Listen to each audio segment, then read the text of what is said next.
This chapter will start worksheet 3 of the chapter symmetry. तो इसमें हम लोग क्वाड्रिलैटरल्स में सिमेट्री पढ़ेंगे। क्वाड्रिलैटरल्स मतलब जिसमें 4 साइड होता है। तो रेक्टेंगल में एक्चुअली इसमें सिर्फ लर्न करने का बात है क्योंकि एमसीक्यू में उसी फॉर्मेट में आएगा।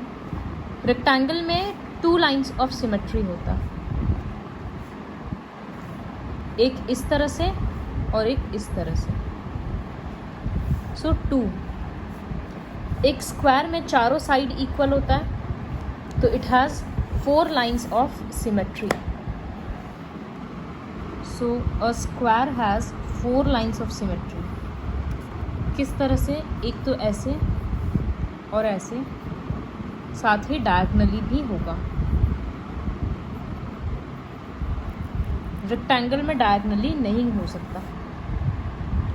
फिर इसी तरह से और भी है, जैसे अगर हम लोग रोम्बस लेंगे, रोम्बस मतलब ये डायमंड वाला शेप, तो इसका सिमेट्री ट्राई करो। फिर ट्रेपीजियम, इस शेप को ट्रेपीजियम बोलते हैं, जिसमें एक पेयर पैरेलल होता है और दूसरा वाला पैरेलल नहीं होता है, तो इसमें कोई भी लाइन ऑफ सिमेट्री नहीं होगा। और trapezium has 0 lines of symmetry. क्यों? क्योंकि अगर इधर से ड्रॉ कर दिए हम लोग तो we don't know whether these 2 sides are equal और नॉट। तो जब तक ये दोनों साइड इक्वल है या नहीं पता नहीं रहेगा तब तक हम लोग बोलेंगे 0 लाइन्स ऑफ सिमेट्री। तो यहीं से एक्सरसाइज में क्वेश्चन है, how many lines of symmetry will an isosceles trapezium have. तो what do you mean by isosceles trapezium? Isosceles trapezium मतलब जिसका नॉन पैरेलल साइड्स इक्वल होता है। तो जब ये दोनों इक्वल होगा तो ये लाइन ऑफ सिमेट्री हो सकता है। तो we will write an isosceles trapezium will have 1 line of symmetry. फिर ड्रॉ करके दिखाने बोला है तो ये फिगर ड्रॉ कर देंगे। 4th क्वेश्चन है कि काइट में कितना सिमेट्री होता है। तो काइट मतलब इस तरह से रहेगा, एक छोटा एक बड़ा। तो ऑब्वियसली सिर्फ ये थोड़ा ठीक से ड्रॉ नहीं हुआ, बट इसमें 1 लाइन ऑफ सिमेट्री ही होगा क्योंकि इधर से या इधर से तो कर नहीं सकते। तो 1 line of symmetry. 3rd question is how many lines of symmetry will a general quadrilateral have. General quadrilateral मतलब इनमें से कोई सा भी हो सकता है, पैरेललोग्राम भी हो सकता है। तो जब तक हम लोग को पूरा शेप पता नहीं रहेगा तब तक हम लोग बोलेंगे 0 lines of symmetry. So a general quadrilateral has 0 line of symmetry.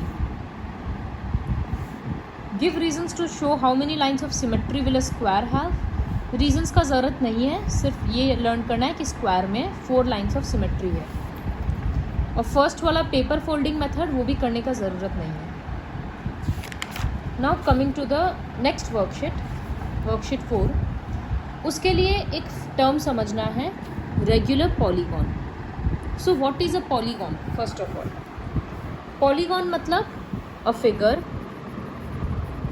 Polygon is a closed figure with 3 or more than 3 sides. तो एक ट्राइंगल को भी हम लोग पॉलीगॉन बोल सकते हैं। फिर एक क्वाड्रिलैटरल भी पॉलीगॉन है, पेंटागन भी पॉलीगॉन है, इस तरह से हेक्सागन, ये सारा पॉलीगॉन होगा। बट यहाँ क्वेश्चन में है regular polygon. So what is the meaning of the word regular? Regular का मतलब होता है इक्वल साइड्स। तो इसमें ट्राइंगल में तीनों साइड इक्वल होना होगा, तो एक इक्विलैटरल ट्राइंगल हो गया ये। तो इसमें कौन कौन सा लाइन ऑफ सिमेट्री होगा? एक ये